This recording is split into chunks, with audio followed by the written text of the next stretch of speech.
Bem-vindo a LS Linux Solutions. Hoje eu vou falar para você sobre Elasticsearch, nossa primeira aula, e vamos primeiro à minha introdução. Bom, meu nome é Leonardo, trabalho com TI há mais de 10 anos, especificamente na área de desenvolvimento, e atualmente trabalho na Ordem dos Advogados do Brasil, onde possuímos um banco de dados com todos os advogados do Brasil e precisamos fornecer essas informações não só para tribunais, mas para outras aplicações e para os nossos sistemas e seccionais que estão todos integrados. Para isso nós precisamos prover uma solução de alta escalabilidade e de baixa latência, para que possa atender os requisitos de tempo de resposta do nosso usuário final. Bom, tá aí meu contato, para quem quiser me seguir, Twitter @leonardosegala, e caso queira me mandar algum e-mail, leonardo.segala@gmail.com. E vamos começar.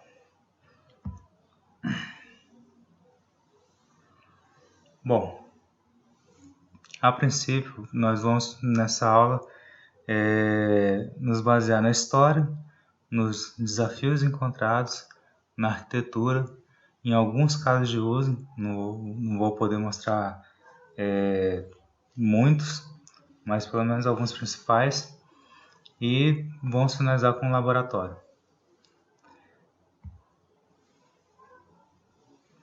Bom, vamos à história. Tudo começou com esse camarada aí chamado Shay Venom. Na época ele estava desempregado e foi morar com sua esposa em Londres. Sua esposa na época estava mexendo como chefe de cozinha, e ele começou a notar um certo padrão, pois um chefe de cozinha ele tem que lidar com vários aspectos. Por exemplo, eu preciso de uma receita comemorativa, uma receita dos Dias dos Namorados, uma receita para o Natal, uma receita para o Ano Novo. Eu preciso mexer com ingredientes específicos. Eu quero uma receita que vá frango e não contenha glúten. Tá? Eu preciso mexer com receitas por região, né? No caso, do Brasil, como ele é muito vasto, a gente tem a comida nordestina, a gente tem a comida mineira, a gente tem a comida gaúcha, né? E a gente pode ir além, né? A gente temos a comida árabe, temos a comida indiana, a chinesa, a japonesa, enfim. São muitos elementos, uma combinação de fatores que ele percebeu que sua esposa tinha uma certa dificuldade. Foi aí que ele teve uma sacada. Ele falou: bom, eu conheço o Lucene, vamos utilizar o Lucene para fazer uma base de dados, de indexação e servir como repositório para que ela possa localizar essa informação. Foi aí que a brincadeira começou, porque quando ele começou a trabalhar com o Lucene, ele notou uma certa dificuldade até para quem é programador, que mexe com a linguagem de programação, no caso Java, a primeira impressão que ele tem com o Lucene é uma impressão que entrega muita complexidade. Foi então que ele começou a querer abstrair essa camada de interação com o Lucene. E acabou sendo empregado nesse novo emprego. Ele mexeu com distribuição, processamento distribuído pesado, né? E ele teve a ideia, falou assim: bom, vou começar a criar essa camada de abstração, vou tentar fazer alguma coisa relacionada a processamento distribuído com Lucene, e aí ele criou esse projeto chamado Compass em 2004. Tá? Esse projeto Compass, ele acabou enfrentando algumas dificuldades, né? Que em resumo, ele tinha que traçar algum paralelo que juntasse processamento distribuído, alta abstração e performance aceitável. Tá? Ele acabou nessas indas e vindas cumprindo alguns objetivos, mas fracassando em outros. Até que chegou num desafio arquitetural muito grande, que ele acabou tendo que reescrever essa biblioteca. E foi aí que nasceu o Elasticsearch. O Elasticsearch foi criado em 2010, é hospedado no GitHub, e em 2010 ainda ele já tinha cerca de 300 committers participando ativamente do projeto.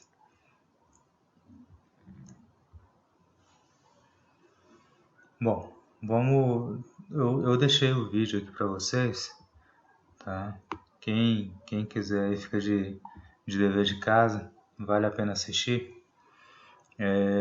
Para que vocês tenham um pouco da ideia do que esse camarada passou, fazendo com que o Lucene trabalhasse de forma distribuída. Tá? Não foram poucos desafios. O primeiro dele que ele teve foi criar essa abstração, tá? Que dentro dos desafios foi um dos mais simples. Passado esse objetivo, ele começou a tentar utilizar recursos de processamento distribuídos, com diretórios distribuídos e processamento em memória. Na época, como ele estava trabalhando já com isso, ele tinha muito contato com algumas ferramentas, entre elas eu posso destacar o Oracle Coherence e o Apache Terracotta.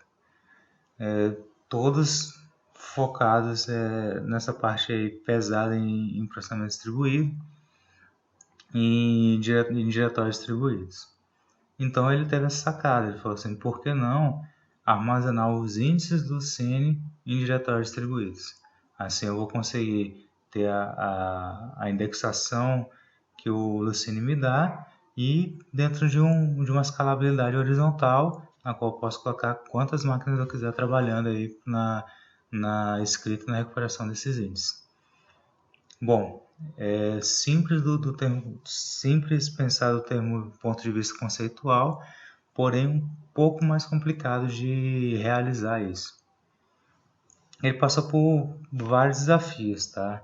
Entre eles, ele conseguiu fazer esses diretórios distribuídos na guarda dos índices do Lucene, e na primeira tentativa ele já fracassou, que no caso ele estava utilizando nós, na qual ele guardava esses diretórios distribuídos, entre esses nós, um ou mais chunks, né, que seriam subdivisões desses índices dentro desses nós, fazendo um paralelismo.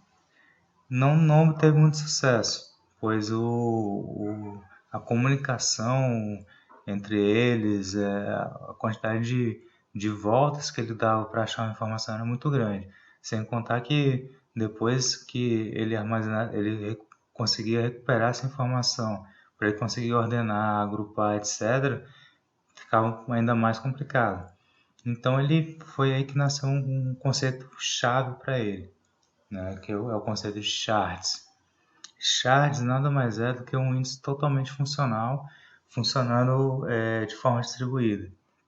Então, dentro desses índices eu vou ter palavras-chave, eu vou ter metadados, eu vou ter um índice totalmente funcional, mas distribuído aí que eu posso colocar dentro de um ou mais nós, né? Com esse processo ele foi um pouco mais feliz, mas ele acabou ainda tendo outros desafios, pois para você fazer uma leitura, para fazer uma escrita dentro do Lucene, você utiliza classes chamadas Index Reader e Index Writer. Essas classes, na sua concepção, ele também não tinha pensado em trabalhar de uma forma distribuída. Então, o que ele tinha? Ele tinha a informação armazenada de forma distribuída, porém a leitura e a escrita continuava sendo dentro de um nó único. Ele não conseguia escalar essa parte de leitura e escrita. Ele começou a ter problema de performance, logicamente, né? Entre esses vais e vens que estão bem descritos aí no vídeo, porém é um vídeo em inglês, vale destacar o quê? Que ele teve um problema de balança aí, pois à medida que ele conseguia distribuir a busca no Lucene, ele começava a ter perdas em tempos de tráfego de rede, em tempos de acesso a disco, processamento, enfim. Ele começou uma batalha para tentar equilibrar essas equações, até que ele chegou num ponto culminante na sua arquitetura, que era uma certa incompatibilidade com os índices que ele guardava do Lucene, com os IDs que ele atribuía a esses nós. Essa incompatibilidade foi crucial para que ele começasse a reescrever, começasse a repensar esse projeto, e aí então surgiu o Elasticsearch. Vamos à arquitetura do Elasticsearch. É importante salientar alguns conceitos básicos antes da gente começar a evoluir por essa busca de conhecimento em cima do Elasticsearch. Esses termos eles vão ser bem utilizados aqui para frente. Tá? Então, o índice nada mais é do que o dado. Tá? O dado ele vai ser armazenado em um ou mais índices. E para quem conhece de SQL, eu posso fazer uma analogia com um banco de dados dentro do todo. Tá? O index ele vai ser distribuído usando charges e réplicas. Tá? O document vai ser a principal entidade no mundo do Elasticsearch. Um documento ele vai ser composto por campos e cada campo tem um nome, um ou mais valores. Cada documento pode ter um conjunto diferente de campos e não é em posição de um esquema, de uma estrutura pré-definida. Para quem está habituado com um documento, é como um objeto JSON, tá? No caso do JavaScript. Bom, e ainda fazendo analogia para quem conhece de SQL, se eu dentro de uma informação eu posso guardar em uma ou mais tabelas, dentro de um documento de uma estrutura JSON, eu vou guardar toda essa estrutura dentro de uma estrutura de dados única. Então, eu não vou estar fazendo relacionamento a essa tabela, mas sim entidades que vai virar uma coisa única. Tá? Eu não vou ter esses relacionamentos que eu teria com um mapeamento de tabelas, etc. Vai ser uma estrutura única, totalmente unida. Tá? O mapping, de acordo com o mapeamento de um campo, ele pode receber um tratamento especial em ser armazenado. Tá? Vou dar um exemplo. Eu tenho um texto HTML e antes de armazenar no meu índice, eu prefiro limpar todas as tags HTML. Pode até lá, essas tags elas não vão ser úteis durante uma busca. Tá? Posso fazer transformações também de texto. Um caso mais simples, aí, converter tudo que é minúsculo para maiúsculo. Enfim, eu posso fazer várias transformações. Tá? Onde é um documento XML também eu posso retirar esses elementos XML. E, bom, quem vai definir esse pré ou pós-processamento vai ser o mapeamento que você vai definir. O Elasticsearch ele vai fazer esse mapeamento automático, mas caso você tenha alguma estrutura crucial, você pode fazer esse mapeamento explicitamente, para não ter erro. Um type ou tipo, cada documento tem seu tipo definido, e isso permite que se armazene vários tipos de documentos em um índice, e que se tenha diferentes mapeamentos para diferentes tipos de documentos. Um node ou nó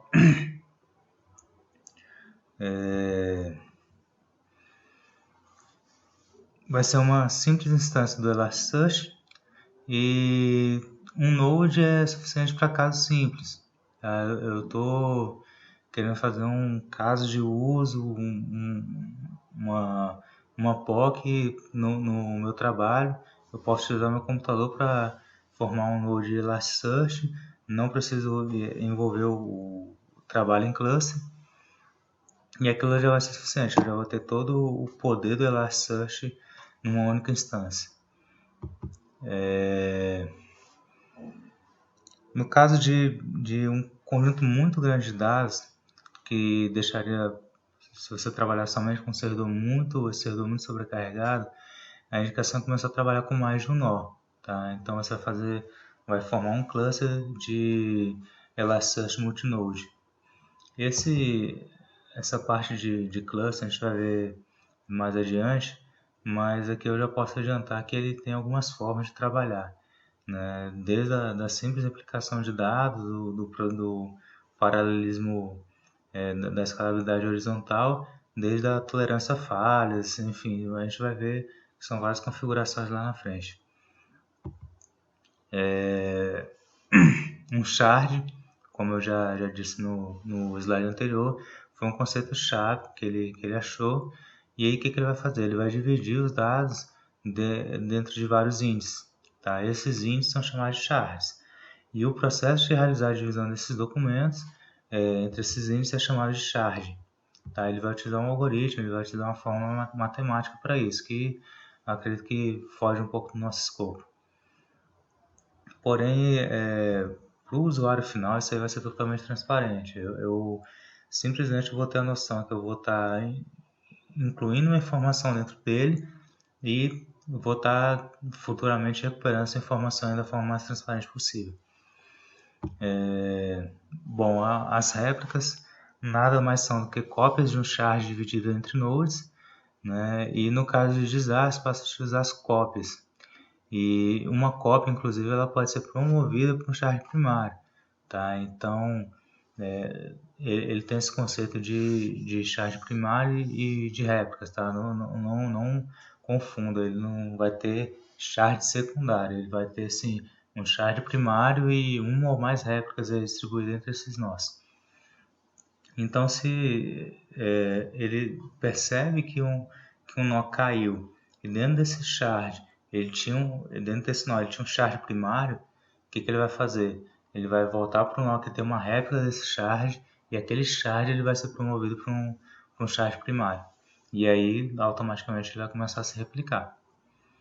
Bom, o gateway nada mais é do que a resposta do Elasticsearch, o componente arquitetural que eles utilizaram para fazer essa comunicação entre nós, para verificar a saúde de cada nó, para verificar como é que está a réplica desses shards, quem é primário, quem é réplica, enfim.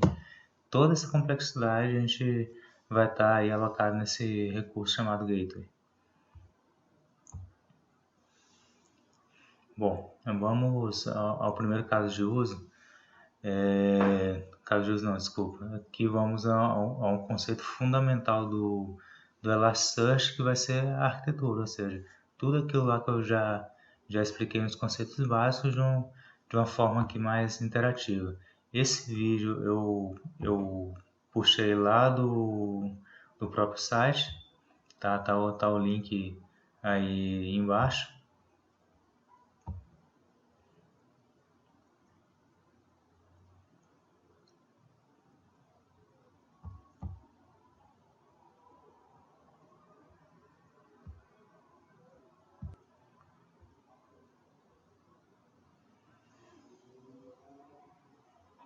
Bom, o que está acontecendo? Fiz uma chamada GET, só tem um nó do Elasticsearch, no caso single node. Tá? Resolvi agora incluir mais de um nó aqui na minha infraestrutura. Tá? Automaticamente aí, os shards primários estão replicados, formando as cópias.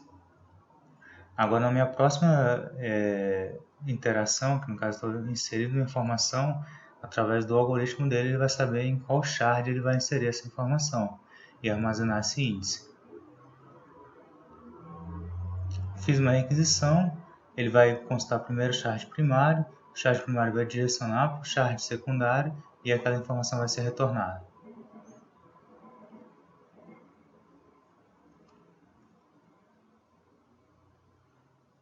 Agora, um dado ele pode estar em mais de um shard, e quem vai ter essa lógica vai ser o shard primário. Tá?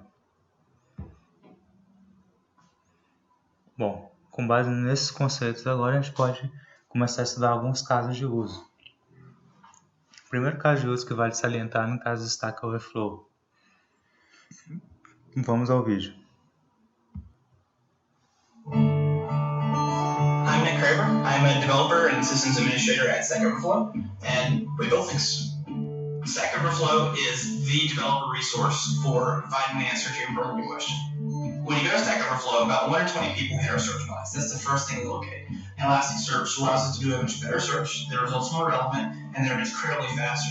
The fact that Elasticsearch has a JSON REST API means we can use it whatever we want. We can use it with core code and careers code with just .NET. We can access it at the command line. We can do it in libraries. We can do it with any language we want. When we're using Elasticsearch for any facet of the site that makes it a better positive user experience, that equals more user engagement, they're going to stick around, they're going to come back to us for answers. We are using Elasticsearch on the careers page for full text searching and geocoding company pages. So you just enter a search term or you enter a location and we do a distance search in Elasticsearch and you get the result in less than a second. It's instantaneous. So it's a really great user experience. Previously, we would do one search to check the geo, and then we'd do another search to check all the tag information. We'd do another search, and then we would combine all of these things together at the end, and that's why it was so slow. Now we literally just run one search. Elasticsearch has something called a more like this query, where we can take an entire question and body and tags and feed it into the engine and find what very similar things have been asked on our sites before. So before you've even finished asking the question, you found your answer, and that's the best experience we can offer. Just getting started with it was a breeze, really. I could just write 2 or 3 lines of code to run a full text search on hundreds of documents, and it only took me a day to implement a full text search over a complete new feature, and I know in the past that would have taken us a much longer time. Stack Overflow only runs on a single database server. So the more features that we can spread out and shard off elsewhere, the longer we can grow, the less licensing we have to pay, the less hardware we have to buy, and the better we can scale on the same amount of money for a longer period of time. Bom, nessa experiência aí do Elasticsearch é interessante salientar alguns pontos fundamentais aí, tá? Entre eles, primeiro, ele só tem um servidor de banco de dados, tá? Então, a fonte que eles armazenam a informação não está distribuída, está em um único nó. No banco de dados que eles utilizam é o SQL Server.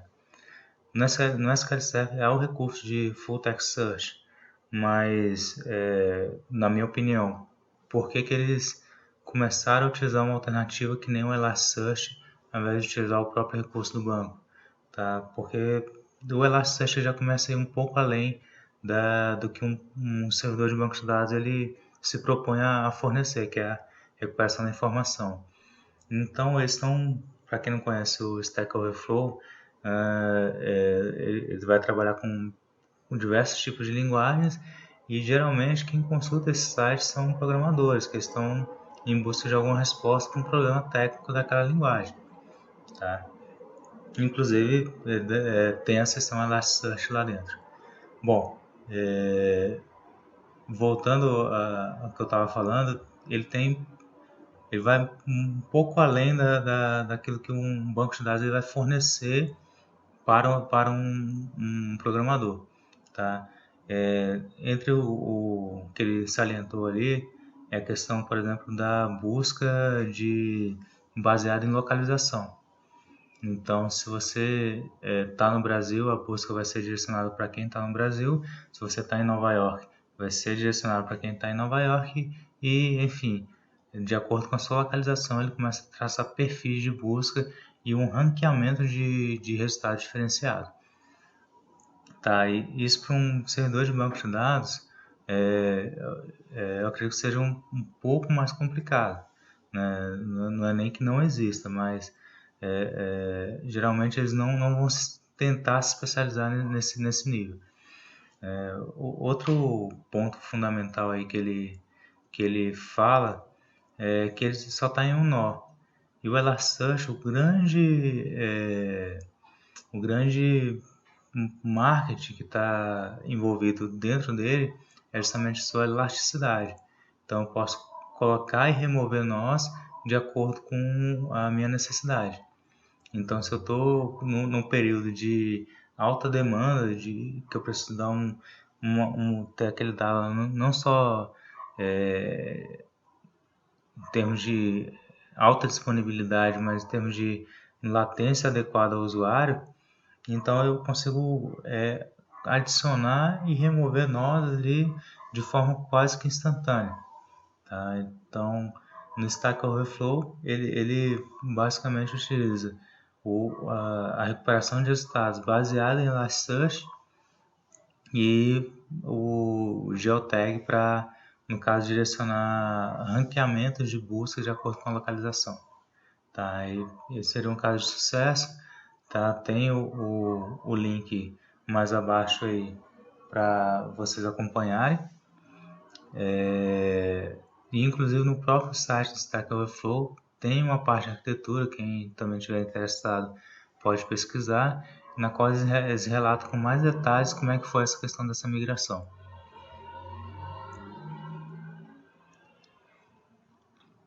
O outro caso de sucesso aqui seria do Mercado Livre. Tá? Então, qual era o desafio? Fornecer a milhões de vendedores em um mercado online um rápido e confiável acesso a todos os dados de seus produtos. Tá? Qual a solução que eles utilizaram? O Elasticsearch, né? Para assegurar uma pesquisa rápida e com disponibilidade 24/7. Eu vou depois voltar nessa questão da disponibilidade. Quais foram os destaques? Tá? Então, direcionamento ao e-commerce, possibilitar aos vendedores acesso a dados críticos de seus produtos, gerenciamento de produtos em alta, que eu digo na moda, né? Ou seja, a tendência, qual que é o produto atualmente está em tendência, qual que é o produto que está em alta. E a alta disponibilidade, a disponibilidade 24/7. Tá? Em questão de escalabilidade, o objetivo deles é servir mais de 4 milhões de vendedores, trabalhar com um aumento aí na sua listagem de produtos de 12 para 20 milhões e adicionar servidores em segundo plano quando necessário. Tá? Então, alguns pontos aí se assemelham aí do caso de uso do Stack Overflow. Tá? No caso do Mercado Livre, o que eles fizeram? Na seção, para quem é um vendedor do Mercado Livre, ele tem os produtos, né? E, bom, a maioria, eu acredito que tem um poucos produtos, mas existem vendedores lá na base de dados dele que tem cerca de mais de 50 mil produtos. E para você fazer uma pesquisa naquele produto já começa a ficar um desafio um pouco mais complexo, tá? Ainda nessa questão dos produtos, imagina o seguinte, tô vendendo uma bicicleta. Bom, a bicicleta é um dos meus itens ali que eu estou comercializando, tá? Tô vendendo também um skate, né? E eu preciso o quê? Se eu adquirir mais um skate, eu preciso localizar de forma rápida esse skate, alterar a quantidade para 2 e aquilo ali já tem que estar disponível na pesquisa para o usuário final. Tá? Antigamente, antes deles trabalharem com Elasticsearch, eles conseguiam esse resultado, mas eles tinham um problema na disponibilidade, porque eles tinham que fazer uma reindexação desses dados. E cada vez que eles paravam para reindexar esses dados, né, eles estavam perdendo vendas. Perdendo vendas significa perder dinheiro para eles. Então eles precisavam correr atrás de uma solução que garantisse realmente uma disponibilidade de 24/7. Ou seja, eu não posso parar nenhum minuto e a alteração feita pelo usuário tem que estar disponível na hora. Tá? Questão do gerenciamento dos produtos que estão em alta. Tá? O Elasticsearch, como a gente vai ver, mas não vai ser o foco desse curso aqui, ele trabalha com também um além do mais do que simplesmente a indexação dos dados, né? Mas ele vai ter uma parte de analítica. Então você vai conseguir cruzar os dados aí de outros vendedores e começar a cruzar também com os dados das pesquisas dos usuários para ver o que eles estão pesquisando mais ou o que eles estão comprando mais, tá? Então isso é uma informação essencial para quem está vendendo um produto ou que pretende vender novos produtos, tá? ponto importante aí a salientar em termos do Mercado Livre, para quem não conhece, é que ele foi uma plataforma que deu tão certo e que surgiu aqui na América Latina, que o eBay mesmo, ao invés de tentar concorrer com ele aqui na América Latina, ele acabou fazendo uma parceria, tá? Então, ao invés do eBay se infiltrar aqui na América Latina, ele acabou casando com o Mercado Livre e um ajudando o outro. Outra informação, outra curiosidade, tá? Antigamente, antes deles adotarem a solução do Elasticsearch, eles tinham um banco de dados chamado Redis, né, que eles armazenavam essa informação e faziam a busca da informação. Tá? Mas não era um banco apropriado para funcionar como mecanismo de busca. Então, eles tinham esse enorme trabalho aí com a questão da reindexação, na qual eles tinham que parar um servidor, fazer a reindexação e redisponibilizar aquele servidor. Então, você tinha um downtime para o usuário, e esse downtime para o usuário simplesmente fazer, por exemplo, ele desistir de uma compra e com isso eles estavam perdendo dinheiro.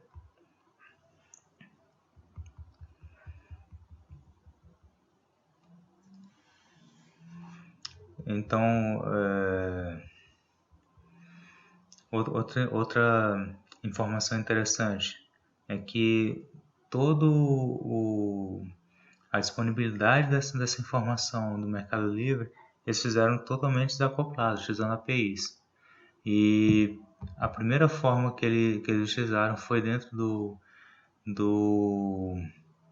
foi criando uma API de teste, que ele trabalhava justamente na questão das perguntas feitas aos vendedores e nas respostas feitas dos vendedores para os clientes, né? Então ele obteve um sucesso com isso e começou a expandir essa API, chegando aí na minha conta.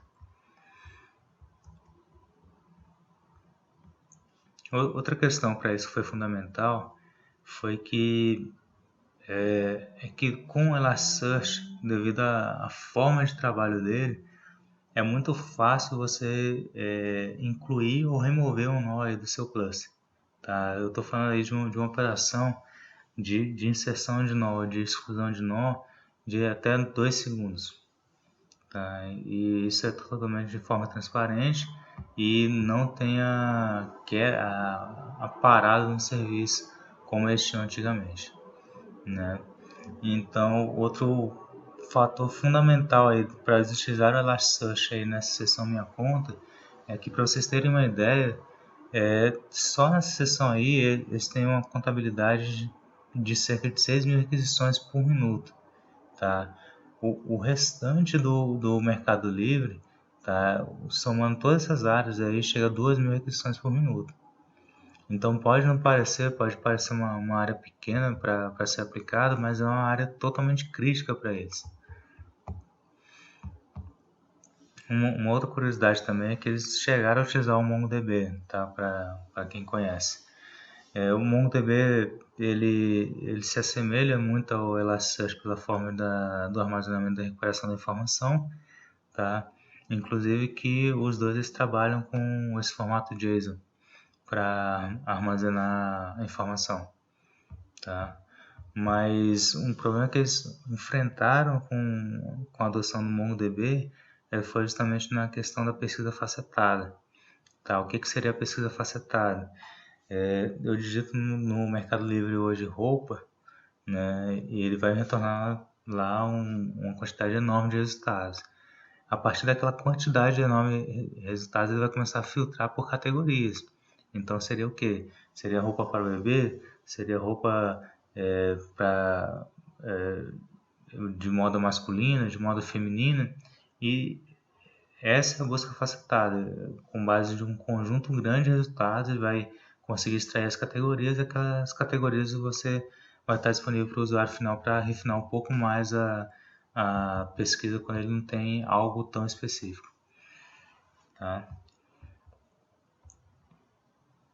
Como eu já falei também, a questão fundamental para eles foi tentar garantir essa disponibilidade 24/7. Eles garantiram aí com o Elasticsearch, já que praticamente o servidor ele fica ininterrupto, né? E a questão também do crescimento do número de produtos na lista de cada vendedor, né? Então, eles trabalhavam há cerca de 2 anos atrás com 12 milhões de produtos em lista, né? Hoje está crescendo para 20 e atualmente deve estar um pouco mais que isso aí. Tá? Então, escalabilidade para eles foi o fator crítico. O outro caso aqui de sucesso, mas aí fugindo já um pouco dos casos anteriores, foi o caso da Mozilla. Tá? Vamos ver o vídeo. This is Daniel Enspain with the Mozilla Metrics team. I just wanted to do a very quick screencast and show off some of the Twitter dashboard stuff that we are doing for the Firefox 4 release. This is part of our release dashboard that is showing the volume of tweets trended over time for Chrome and IE and Firefox related ones. This is using the Pentaho BI suite with web details, CDE community dashboard framework, and CDA, the data access components to extract the data, which is being stored in an Elasticsearch cluster that is monitoring the Twitter API to pull out relevant tweets. So we can change this chart or this the search for flow, for instance, the real-time download counter that we're doing, and see tweets that are mentioning it, very recently. Get a histogram of when they are coming, when they came in. And then we also have part of our Twitter dashboard response rates for the Firefox account, and also a word cloud for tweets mentioning different keywords. So lots of fun stuff. Check out the web details, community dashboard engines, and everything if you want to be able to interact with Elasticsearch to do this kind of Twitter stuff. Bom, o que vale salientar nesse vídeo é que ele foge completamente dos exemplos anteriores, já que nos anteriores eles utilizavam já um modelo estruturado, né, baseado em banco de dados, e naquele banco de dados lá eles utilizavam o Elasticsearch para fazer a indexação e a recuperação da informação. Com o Mozilla foi além, né? Então ele partiu de uma fonte de dados totalmente não estruturada, que foi o Twitter, e com base nisso ele começou a utilizar o Elasticsearch. Logicamente não foi só o Elasticsearch, mas outras ferramentas para compor para eles uma espécie de dashboard, na qual eles tinham em tempo real ali um acompanhamento de o que estava acontecendo, comparativos de benchmark, para saber como é que estava indo o produto deles em relação aos concorrentes do mercado, e para saber se as pessoas que estavam baixando estavam com um pensamento positivo ou negativo em relação àquele produto, né? Então reparem que ele foi um pouco além ali do que a gente já estava acostumado. Outra coisa que é interessante ressaltar é que o Elasticsearch, segundo a promessa, ele sempre vai ser open source. Por que isso? O grande trunfo aí do open source é justamente a comunidade e a questão de softwares que acabam interagindo com eles. Porém, como essa ferramenta ela acabou fazendo muito sucesso, né, e as pessoas, logicamente, elas precisam lucrar com isso, o Shay Bennett teve a sacada de continuar o projeto open source e formar uma empresa ao redor dessa ferramenta, na qual, se vocês entrarem no site do Elasticsearch, vocês vão ver que existem várias ferramentas, né, incluindo a análise de log, criação de dashboards, a parte analítica, e eles começaram a trabalhar com a venda do suporte para o Elasticsearch, tá? Então essa é uma receita que não só ele vem adotando, mas outros também vem adotando e vem dando certo. Aqui são outros casos na qual tem dado certo, e que todos eles utilizam o Elasticsearch, tá? Desde a forma mais simples, que para indexação e para busca de resultados, né? Para casos mais complicados, que é no caso da análise de dados não estruturais, né? E obtenção de um feedback. Bom, vamos ao laboratório. Adiantando aqui, eu deixei já um escrito aqui para que vocês possam simular, tá? E no caso do meu ambiente, tá? Para quem aqui isso aqui é totalmente livre de ambiente. Você pode utilizar o ambiente que vocês acharem legal. Mas no meu caso você não tenha um ponto de partida ou conhecimento muito específico, tá? Você pode me acompanhar. Aqui eu vou estar utilizando um sistema operacional Windows e com VirtualBox eu vou estar utilizando uma distribuição Linux do Ubuntu Server para instalar e até criar esse cluster aí do Elasticsearch, tá? Então vamos nessa.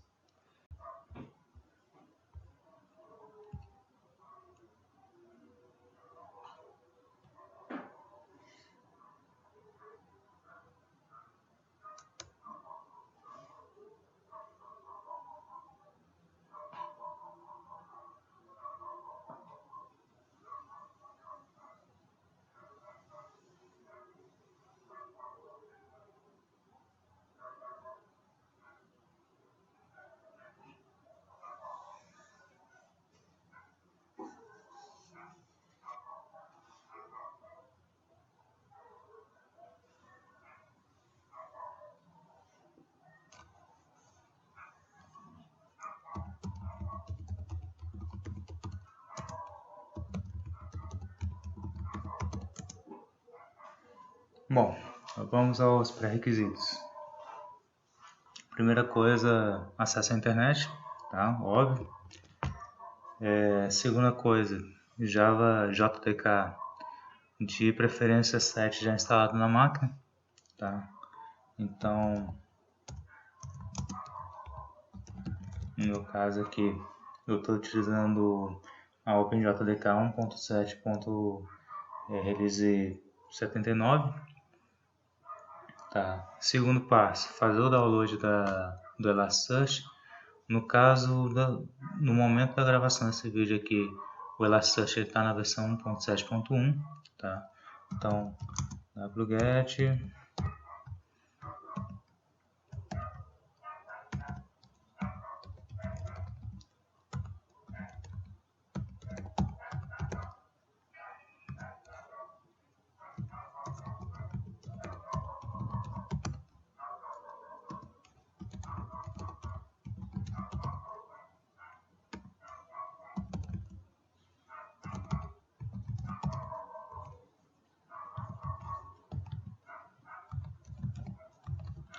No caso, como eu estou em Linux, no ambiente Linux, eu estou fazendo o download do targz. No caso, você estiver em ambiente Windows, você pode fazer o download do zip, tá? Como preferir.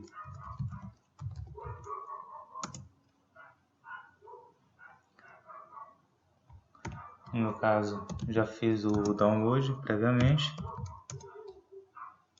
tá? Extrair a pasta.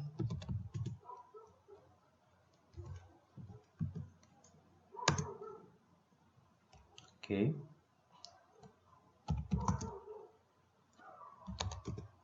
Vai entrar na pasta do Elasticsearch.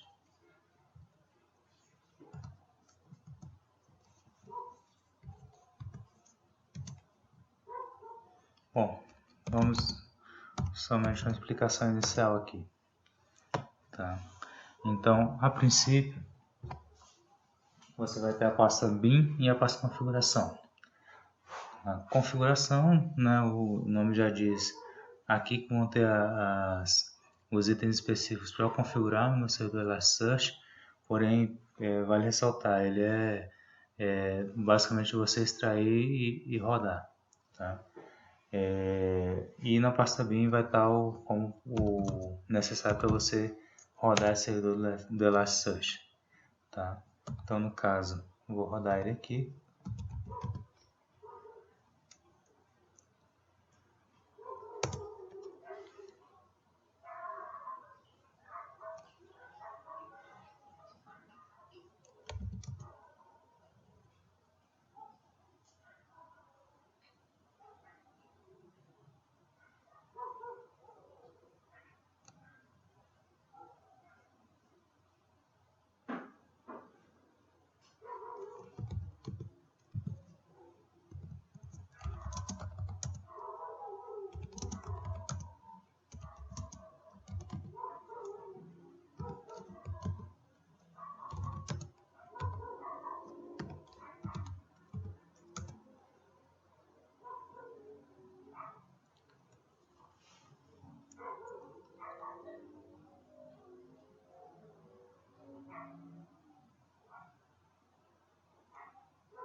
Ok, no caso, nosso servidor já está em execução.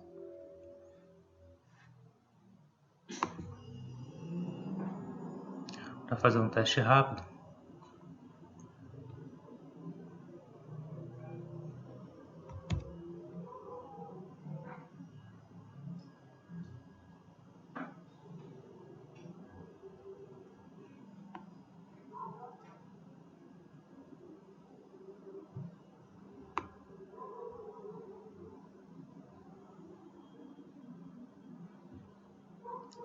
nós vamos abrir aqui um navegador, digitar lá o IP do meu servidor Elasticsearch, que no caso vai estar aqui, caso 192.168.1.7.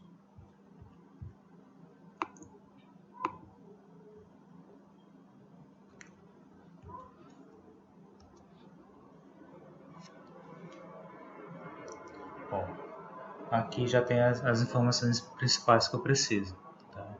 Isso aqui já mostra para mim que o servidor ele está rodando, tá? Já está respondendo com base na sua basezinha, já tem suas pastas criadas, tudo certinho. E com esse outro cara aqui,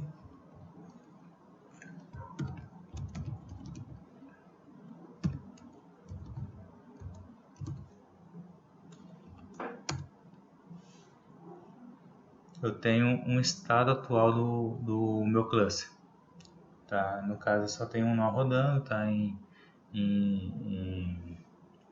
Não está rodando em formato de cluster.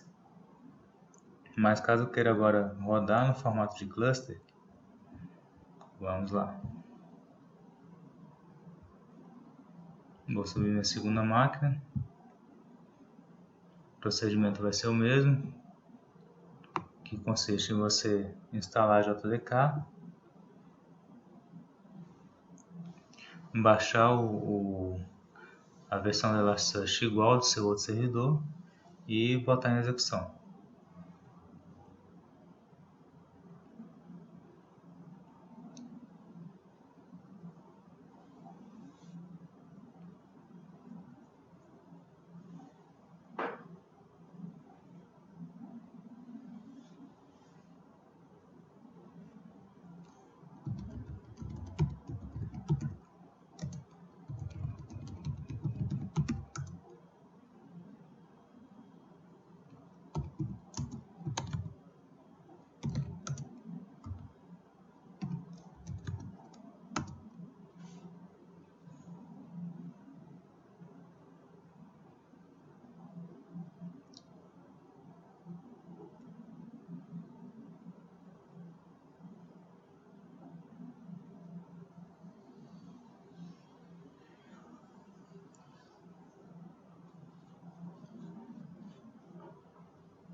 Bom, vamos agora retornar as informações do cluster e ver como é que está.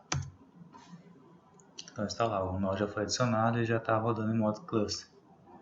Já inclusive trabalhando com as replicações de charge, certo? Mas como eu não tenho nenhuma informação lá dentro dele, ele ainda está, digamos, informação vazia. Então por hoje é só, pessoal. Até a próxima aula. Até mais.